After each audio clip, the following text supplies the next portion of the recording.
The hype of reality TV skyrocketed in the 2000s thanks to MTV and its reality TV hits, such as The Real World, Pimp My Ride, and MTV Cribs. But another series from a broadcast channel cashed in on reality TV back in 2004.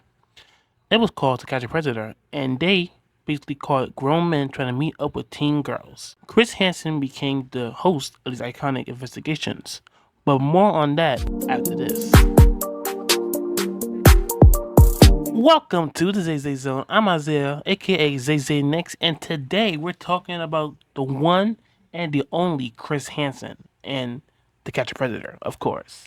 Now, if you've been on YouTube or you watch TV in the 2000s and you know who Chris Hansen is, and you have seen his predator stories, him catching predators, well, not catching predators, just talking to them about what they did and putting them down, which is what they deserve after being stupid enough to come in and think they own the place. You don't own the place. Like, oh, no, you don't. So, yes, today we are doing that, and we'll talk about how it went from a TV hit onto internet clicks on YouTube. You know what I'm saying? A web series. So yeah, let's get into that. On November 11, 2004, the first ever To Catch a Predator segment aired on Dateline, and it immediately became a success. But in the first two investigations, law enforcement had no involvement with Dateline's investigations. As viewers continued to eat up each new To Catch a Predator episode, more and more investigations began production and aired the following months. But in November 2006, while production on the Murphy, Texas sting operation was in motion, 56-year-old Lewis William Conrad ended his life in front of law enforcement and Dateline crew when they entered his house due to a search warrant that was issued. Fans believe that this failed sting was the reason that To Catch a Predator was canceled. Fans also say that NBC didn't want any new lawsuits in the future if sting operations don't go as planned. But Chris Hansen says otherwise. He claims that NBC was planning on retiring the segment way before the incident took place. And I will tell you why that doesn't make sense. So do we really believe that NBC would end segments that give them so much money? And we know how much corporations love to milk in cash grabs. So I don't buy a thing Chris Hansen says or said, whatever, I don't care.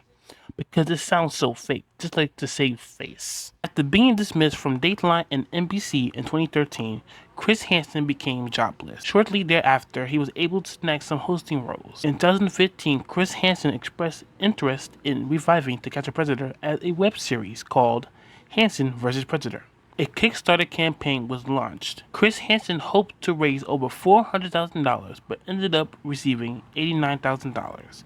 And he promised donors merchandise, but donors claimed they have never received any merchandise. By late 2015, Hansen vs. Predator completed production, and Chris Hansen was looking for a place to sell the broadcast rights to and air these newly produced segments to a network.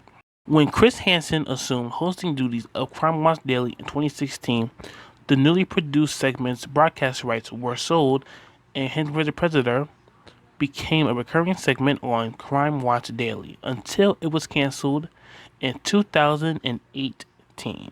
Takedown with Chris Hansen.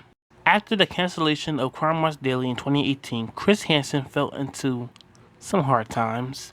His wife filed for divorce after nearly 30 years of marriage. Then in January of 2019, he was evicted from his New York apartment after failing to pay the rent since August of 2018. Also in the same month, Chris Hansen was charged with larceny after a check bounced with a vendor who delivered some promotional items, most likely for Hansen vs. Predator. He turned himself into the police on January 14, 2019, and since then, Chris Hansen transformed as a TV newsman to an internet legend, and he hinted many times at new investigations, but never came to fruition. After being in the news for some unfortunate things, Chris Hansen became a YouTuber. Yay! I don't know about that. And he created a podcast called Have a Seat with Chris Hansen. But after that, Chris Hansen returned to his roots of his fame and created Takedown with Chris Hansen in 2022, and it seems like he isn't going anywhere anytime soon. Thank you so much for watching today's episode of the Zay Zay Zone. If you guys enjoyed today's episode, please give the episode a big like and subscribe to the channel if you haven't already. And I'll see you again in the next episode of the Zay Zay Zone. Peace, y'all.